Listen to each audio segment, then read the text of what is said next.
ស្ដាប់យល់ប្រមួយឃ្លានេះហើយអ្នកនឹងបានធូរចិត្តច្រើនមួយមនុស្សដែលអ្នកមើលឃើញទាំងអស់តាមពិតភាគច្រើនគេសុទ្ធតែកំពុងសម្ដែងពីព្រោះដើម្បីតែក្រពះតែប៉ុណ្ណោះដូច្នេះអ្នកត្រូវតែជឿជាក់លើខ្លួនឯងបន្តិចកុំវាយតម្លៃអ្នកដទៃខ្ពស់ពេករឹតតែមិនត្រូវបន្ទាបខ្លួនឯងនោះដែរគ្មានអ្នកណាដែលមិនអាចបាត់បង់ទេហើយក៏គ្មានអ្នកណាដែលមិនអាចប៉ះពាល់បានដែរយើងមិនមែនជាអ្នកស្ម័គ្រចិត្តមកពិភពលោកនេះទេប៉ុន្តែពួកយើងអាចរីករាយគ្រប់គ្រាន់ហើយទើបចាក់ចេញទៅវិញដូច្នេះហើយយើងត្រូវរស់នៅឲ្យមានសេរីភាពបន្តិច2គ្មានអ្នកណាខ្វល់ពីអ្នកថារស់នៅបានល្អឬអត់ទេកុំទៅដើរប្រាប់គេឯងនៅរឿងរបស់ខ្លួននៅលើโลกនេះក្រៅពីឪពុកម្ដាយអ្នកតើអ្នកណាយកចិត្តទុកដាក់ចំពោះអ្នកដោយពិតប្រាកដទៅនៅពេលដែលអ្នកប្រាប់រឿងមួយដល់គេតើអ្នកមានអារម្មណ៍ថាគេយល់ចិត្តរបស់អ្នកពិតឬទេតាមពិតយើងគ្រប់គ្នានៅក្នុងផ្នែកអ្នកដទៃគឺគ្រាន់តែជាឧបករណ៍មួយតែប៉ុណ្ណោះពេលដែលអ្នកមានប្រយោជន៍គឺគេសើចដាក់អ្នកគួរសមបន្តិចពេលដែលអ្នកគ្មានប្រយោជន៍សូម្បីតែមើលក៏គេមិនចង់មើលផង3ពួកយើងគ្រប់គ្នានៅលើពិភពលោកនេះរស់នៅតែប្រមាណ10ឆ្នាំតែប៉ុណ្ណោះពេលស្លាប់ទៅវិញអ្វីក៏មិនអាចយកទៅបានដែរអ្វីទាំងអស់ដែលអ្នកមាននៅពេលនេះគ្រាន់តែជាការកាន់កាប់បណ្ដោះអាសន្នតែប៉ុណ្ណោះរួមទាំងក្រុមគ្រួសារកូនរបស់អ្នកផងដែរដូច្នេះហើយសូមរីករាយជាមួយវាឲ្យបានឆាប់កុំដោយសារតែដៃគូនិងកូនពន្យាពេលយុវវ័យនិងជីវិតរបស់អ្នកអាយុកាន់តែច្រើនគុណភាពនៃការរីករាយកាន់តែអន់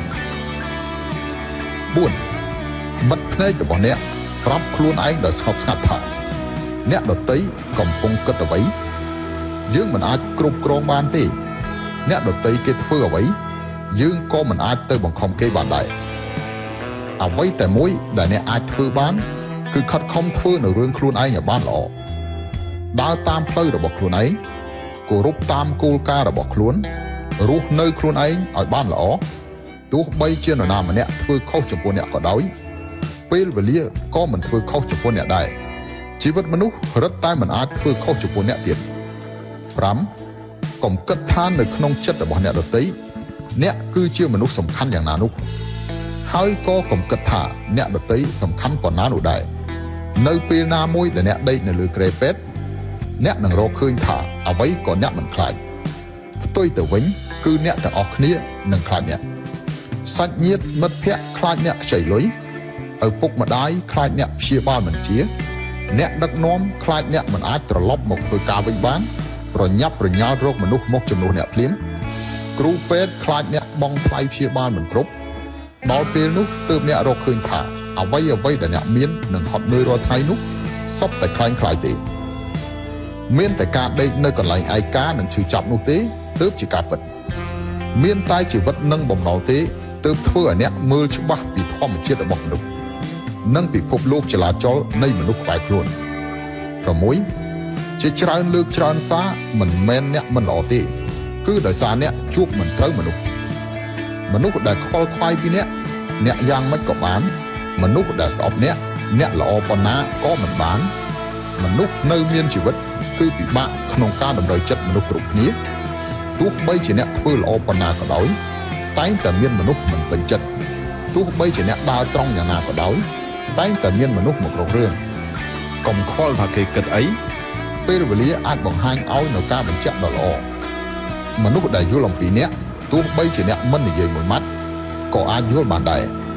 មនុស្សដែលមិនយល់ពីអ្នកទោះបីជាអ្នកជជែកក៏ពិបាកបកស្រាយឲ្យច្បាស់លាស់ដែររឿងតែមួយគត់ដែលអ្នកត្រូវធ្វើគឺត្រជាក់ចិត្តធ្វើខ្លួនឯងឲ្យបានល្អដូច្នេះហើយមិនត្រូវចេះតែជឿលើគេទេជឿតែលើសមត្ថភាពរបស់ខ្លួននិងតួលេខលុយនៅក្នុងធនាគារខ្លួនឯងទៅបានហើយ